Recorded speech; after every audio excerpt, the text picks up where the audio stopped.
폭발적으로 성장하는 전기차 인프라 시장, 그리고 그 시장을 이끄는 1위 기업이 마주한 아주 냉혹한 재무적 현실. 오늘은 이 두 가지가 어떻게 충돌하고 있는지 명쾌하게 짚어보는 해설 시간을 가져보겠습니다. 바로 시작할게요. 다들 이런 경험 한 번쯤 있으시죠? 전기차 몰고 나왔다가 쓸만한 급속 충전기 찾느라 주차장을 몇 바퀴씩 빙빙 돌아본 경험 말이에요. 진짜 답답하잖아요. 오늘 이 분석을 끝까지 들으시면 도대체 왜 이런 일이 벌어지고 있는지 그 진짜 이유를 알게 되실 겁니다. 자, 오늘 우리가 살펴볼 로드맵입니다. 충전기 부족이라는 큰 그림부터 시작해서 내년도 정부 지원 정책, 그리고 1위 기업 채비의 코스닥 상장이라는 아주 흥미로운 재무적 이슈까지 쭉 한번 훑어보겠습니다. 첫 번째 파트, 바로 충전 쇼리지, 즉 공급 부족의 도래입니다. 지금 도로 위 상황이 얼마나 급격하게 변하고 있는지 이 숫자 하나로 정리가 됩니다. 2026년 1분기 기준으로 국내 전기차 침투율이 무려 20%를 돌파한다는 건데요. 쉽게 말해 새로 팔리는 신차 5대 중 1대가 전기차라는 뜻입니다. 정말 어마어마한 속도죠. 그런데 여기서 진짜 뼈아픈 문제가 생깁니다. 차는 쏟아지는데 급속 충전기 1대가 감당해야 하는 전기차 대수는 점점 나빠지고 있거든요. 2023년에는 충전기 한 대당 15대였는데 2024년 17대로 늘어났고 2030년이 되면 무려 29대까지 치솟을 전망입니다. 이러니 충전기 찾기가 하늘의 별 따기가 되는 거죠. 이 상황에 대해 채비의 최영훈 대표가 아주 날카로운 경고를 남겼습니다. 전기차 시대는 멈출 수 없는 대세지만 정작 급속 충전기 보급 속도는 작년 대비 95%나 뒷걸음질 쳤다.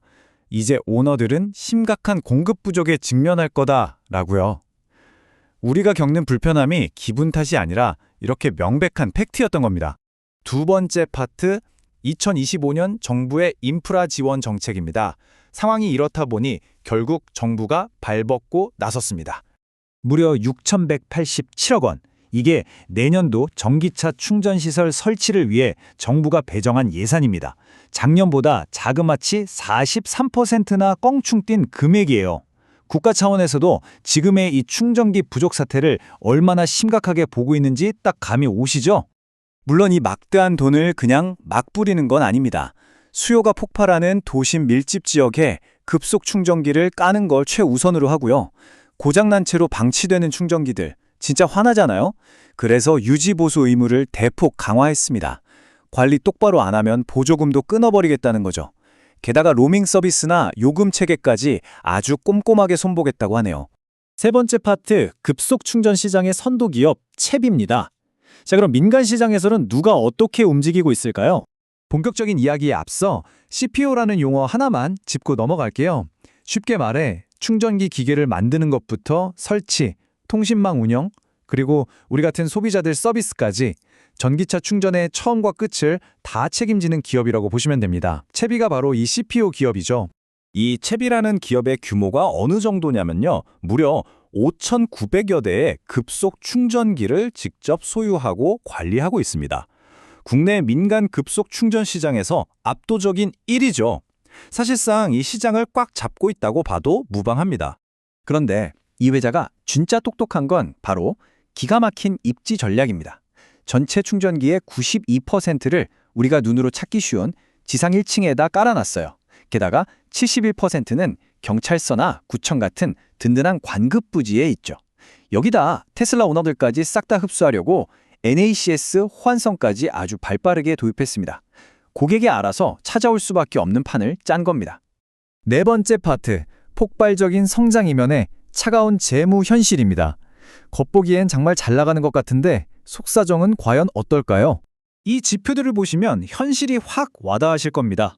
수출이 터져주면서 2025년 매출액은 무려 1,017억 원이라는 훌륭한 숫자를 찍었습니다. 와, 대단하죠? 그런데 단기순 손실을 보면 2024년에 544억 원, 2025년에도 337억 원, 적자입니다. 아무래도 초기에 인프라 깔고 시장 선점하느라 현금을 어마어마하게 태우고 있다는 걸 여실히 보여줍니다. 그럼에도 불구하고 시장에서 채비의 가치를 인정해주는 이유는 바로 압도적인 운영 효율성 때문입니다. 전국 충전소 평균 가동률이 고작 3.8%거든요. 그런데 채비의 프리미엄 브랜드인 채비스테이는 무려 16.9%가 나옵니다. 평균보다 4.5배나 높은 거죠. 적자는 나고 있지만 장사 자체는 진짜 기가 막히게 잘하고 있다는 증거입니다. 마지막 5번째 파트, 이른바 캐즘 속에서 진행된 코스닥 상장입니다. 이번 IPO를 제대로 이해하시려면 전기차 캐즘이라는 함정을 먼저 아셔야 합니다. 전기차에 대한 소비자 수요가 일시적으로 확 꺾이는 침체기를 말하는데요. 이렇다 보니 기관 투자자들도 지갑을 꽉 닫아버리고 관련 기업들 가치도 뚝뚝 떨어지고 있는 가혹한 상황인 거죠. 그래서 채비도 엄청난 타격을 받았습니다. 원래는 1,000만 주를 최대 15,300원씩 받고 팔려고 잔뜩 기대했거든요. 하지만 꽁꽁 얼어붙은 캐즘의 현실 앞에서는 어쩔 도리가 없었습니다. 결국 물량은 900만 주로 줄이고 가격도 12,300원으로 대폭 낮춰서 눈물을 머금고 타협해야만 했죠. 기관 수요 예측 경쟁률도 55대 1로 다소 아쉬웠습니다. 결국 최종 공모가는 희망했던 가격 밴드의 맨 밑바닥인 12,300원으로 확정됐어요. 지금 시장이 전기차 산업을 얼마나 깐깐하고 보수적으로 보고 있는지에 그대로 묻어나는 대목입니다. 하지만 이런 험난한 악조건 속에서도 박수 쳐줄 만한 건 기어코 1,107억 원이라는 막대한 자금을 성공적으로 확보해냈다는 겁니다. 채비는 이 피 같은 자금으로 인프라를 더 공격적으로 확충하고 수익성이 높은 북미 시장 진출에 속도를 낼 계획이라고 하네요. 자, 이제 오늘 해설의 마지막이자 여러분이 꼭 생각해 보셔야 할 질문입니다. 과연 채비는 이번에 주인이 1,107억 원의 실탄으로 지금의 혹독한 전기차 캐즘의 계곡을 무사히 건널 수 있을까요? 그리고 자신들이 호언장담했던 대로 올해 하반기에는 멋지게 흑자 전환을 직범해낼 수 있을까요? 이들의 치열한 생존 게임, 앞으로 어떻게 전개될지 우리 다 같이 한번 지켜보시죠. 오늘 준비한 분석은 여기까지입니다.